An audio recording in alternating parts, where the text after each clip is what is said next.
Welcome to Biology, My Passion. I am Soumya Harikrishna. This module deals with biotechnology and its applications. We learned about the processes and principles of biotechnology in the previous videos. Let us now discuss what are the applications of biotechnology. What are the applications? Biotechnology is used in therapeutics, in the field of medicine, diagnostics, both are inclusive in the medical field, agricultural field, processed food, bioremediation, waste treatment and energy production. So wide application is there for biotechnology. But in this chapter, we are mainly focusing on applications of biotechnology in agriculture and medical field. After that, towards the end of the chapter, we discuss about transgenic animals also. So let us start with the biotechnology applications in agriculture.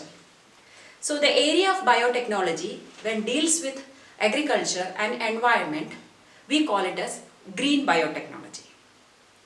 So there are basically three ways of cultivation. If you think traditionally or advanced methods also. First is agrochemical based.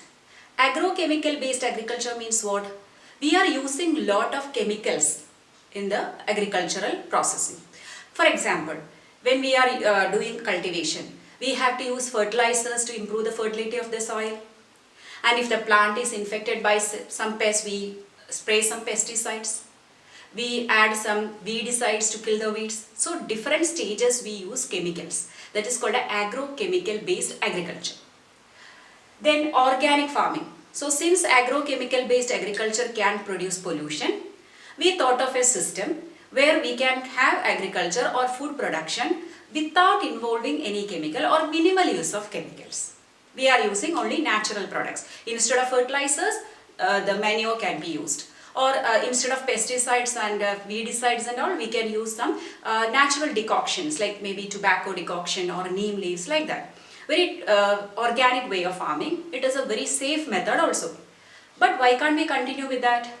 Here, the production rate is very slow. Yield is less. Though it is the best product we are getting, but the yield is less. So always our demand is high. So the production cannot meet the demand. Okay. So then we thought of another method, that is the genetically engineered crop-based agriculture. What is the significance of genetically modified crop-based agriculture?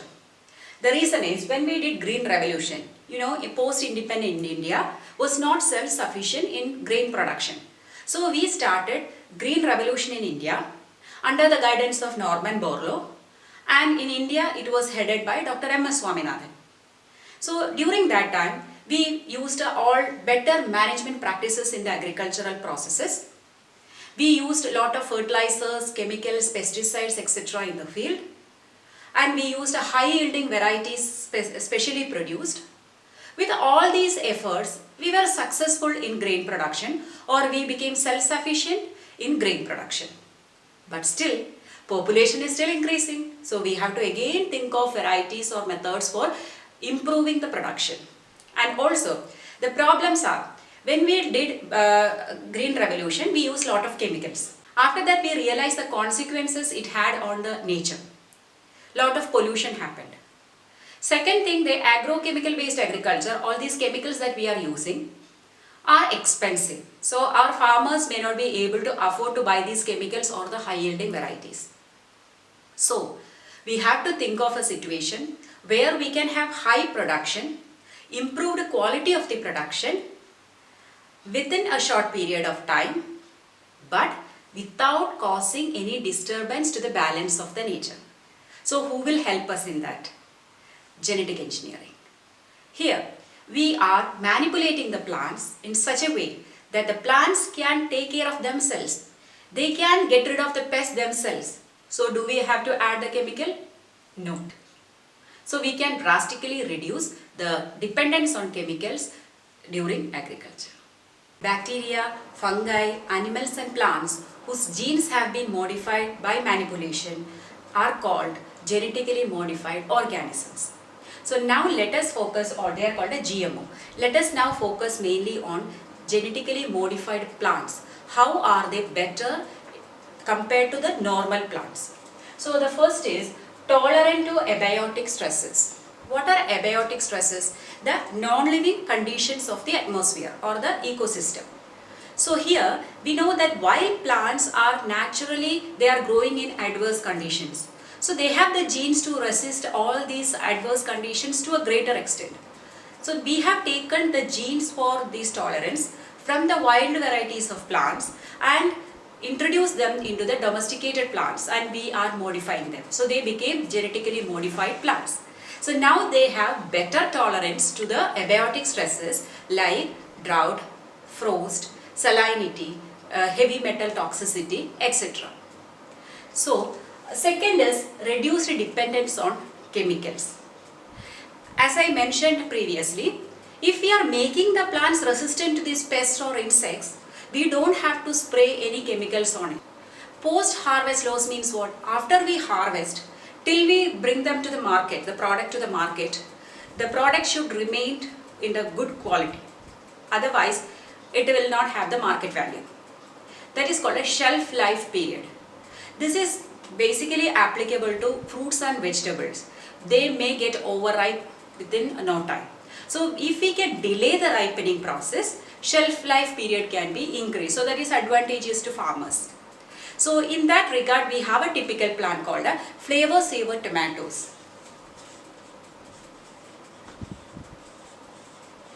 It is flavor saver tomatoes, but it is written like this. Okay, so these flavor saver tomatoes, in them the gene for ripening, there is a gene called a polygalacturonase.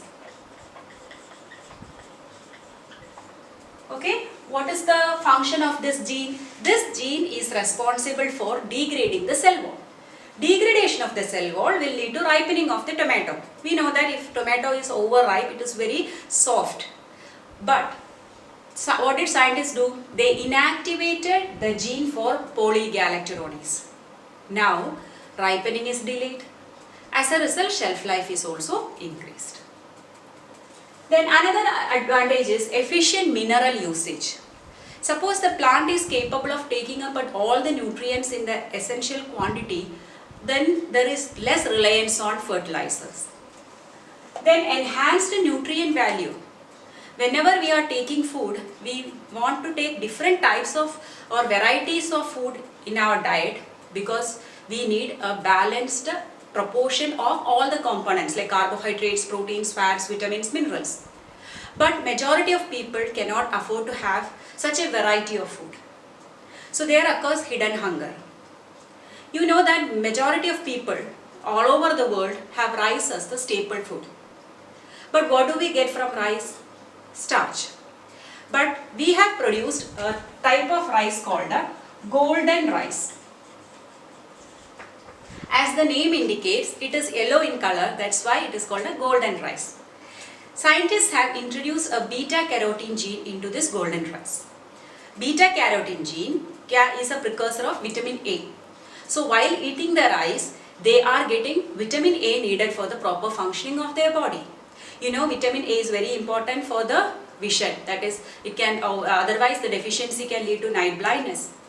And these people don't have to, those who are consuming, they don't have to depend on carrots or mango or leafy vegetables for getting vitamin A as the source.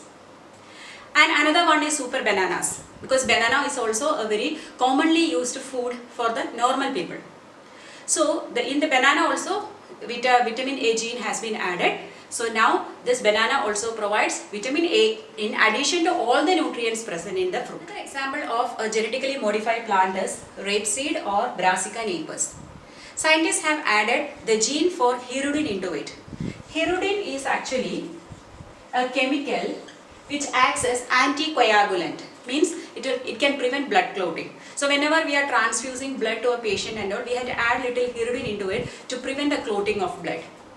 So once we gave the gene to this Brassica plant, Brassica means mustard family, we get canola oil from this plant. The plant seeds have accumulation of hirudin in it. Now we can extract the hirudin from this plant. So that is another example of genetic modified plant. And there are so many other examples now. Recently Arctic apple is there. When you cut the apple, it will turn brownish soon because of oxidation. So there also it is modified, and now it won't turn brown because of genetic manipulation. That is Arctic apple. That is yet another example.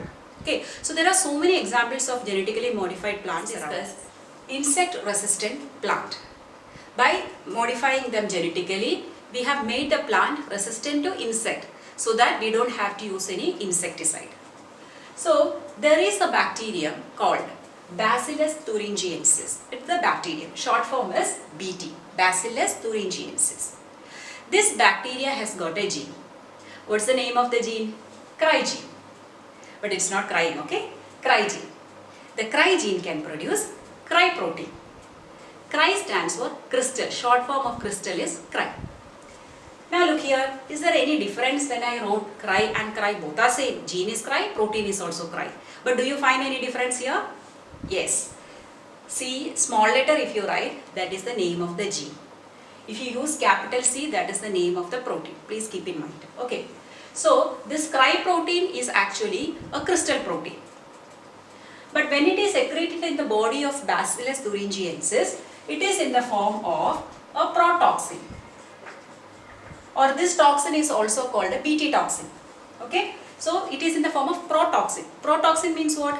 Not active, inactive form of toxin. So the bacteria are not affected by the crystal proteins. Okay, it is in the inactive form. Now, once this protoxin or this bacteria ingested by insect, I am drawing one insect. Imagine this is one insect. Okay? It is in the gut of the insect. The bacteria is now inside. The protoxin will come there. Due to alkaline pH of the gut of the insect, this protoxin will get converted into the active form of toxin. Once it is activated, what happens? Here the epithelial wall of the midgut is there. This toxin will start creating pores on the walls. Their celling will occur. Lysis will happen. Lysis means breakdown will happen. Ultimately, it will lead to the death of this insect. So this is how this bacteria is protecting itself from the attack of this insect. Now, when we came to know about this technique from bacteria, we are learning everything from nature.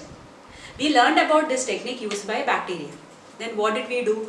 We isolated the cry gene from bacteria and we gave it to plants. We gave it to tobacco plants, cotton plants, maize plants, all brinjal, all these plants have now been manipulated or modified with the cry gene. So now what happens? The cry protein is produced in them. When the insects are feeding on the leaves, the insect will die. So the plant is protecting itself from the attack of insects.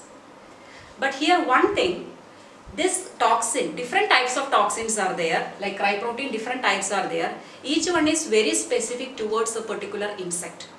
So when we are manipulating, suppose I am adding this gene into the tobacco plant. I have to see which insect is attacking tobacco plant and the toxin specific to that should be produced in that. So I have to transfer that particular gene. For if it is in the case of corn, it may be a different one. In the case of the cotton, it may be another one. So there are several insects attacking the different plants. Okay. For example, Lepidopterans. Lepidopterans, these are actually the orders of class Insecta. You know that phylum Arthropoda is the largest phylum in animal kingdom. And in that the largest class is Insecta. If you take 10 animals in the world, 7 are always insects. Their number is so huge. It consists of different orders, Lepidoptera, Diptera, Coleoptera, etc. So Lepidopterans include tobacco, budworm, armyworm, that kind. Dipterans are mainly the flies, mosquitoes, all of them.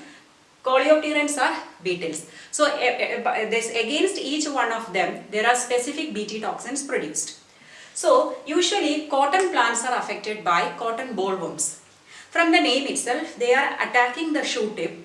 They bore into the shoot tip and they will finally penetrate into the bolls in which actually cotton is forming, that thread is forming. It will cause the premature opening of the bolls. As a result, the lint formation is very poor. The farmer will be at great loss. So scientists have introduced the genes which can kill these bollworms into the cotton plants, which are the Cry1AC, CRY2AB. These two genes are now in cotton plant. Now cotton plant can kill the bollworms attacking them. The same way, corn borers, they will bore into the corn. So that is also treated by CRY1AB, another gene specific for corn borers. So by introducing or manipulating the genes, we are modifying the plants to become insect resistant. Next video, we will learn about pest resistant tobacco plants.